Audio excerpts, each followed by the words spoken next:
Welcome back, everybody. This is Gibby or Grace, whatever you prefer. And today I've got another episode in my Yulgar only series where I take on quests with accessible gear that you can buy in shops that aren't locked behind quests.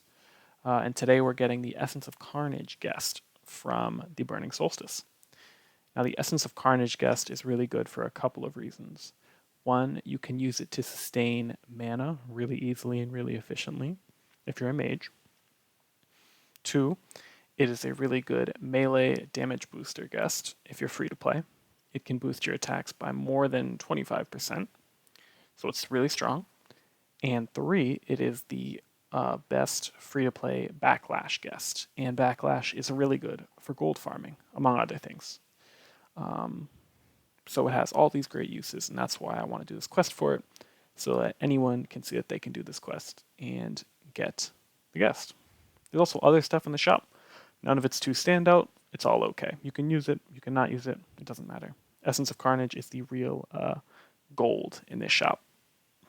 Now the quest to get it, it is a war. So the first couple monsters are very easy. But what will potentially trip you up is the boss fight.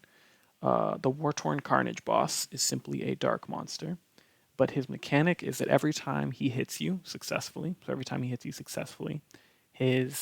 doesn't miss, his damage ramps up. Now, it doesn't ramp up a lot instantly, but if you'll see in my recording, at the beginning of the fight, he's doing like 300 damage, and by the end of the fight, he's doing like 800 with each attack. So it does ramp up to a pretty ridiculous degree. And as you can see, I actually died in my first attempt because I didn't realize quite how strong you would be. So that's a little embarrassing, but it shows you, he's a difficult boss. Some strategies you can do to negate this difficulty is he doesn't do a lot of damage up front at the beginning of the fight. So if you're a mage, you can use all your spells on the first turn or two. If you're a warrior, you can use all your SP. Warrior or ranger, you can use all your SP on strong abilities on the first turn or two, while he still doesn't do very much damage. And then you can just slowly whittle him down for the rest of the fight. If you're on a mage, again, same type of thing with spells. You do all your burst at the beginning before he ramps up, and then you finish him off before he has time to really hit for huge damage. Since I was using a mage account and I didn't use any spells, I just used attacks. I did get pretty close to dying because my damage output was lower. But if you use any optimizations, like using spells, using skills, you will kill him much quicker than I did. And so you won't have to worry about that ramp up damage. So that's pretty much it for the mechanics.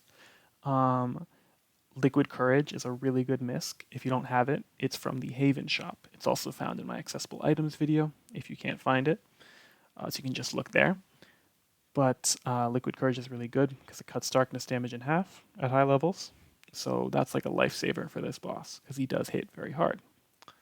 That's pretty much it. So thank you guys for watching. I hope this guide is helpful. If you have any recommendations, questions, confusions, anything, let me know in the comments.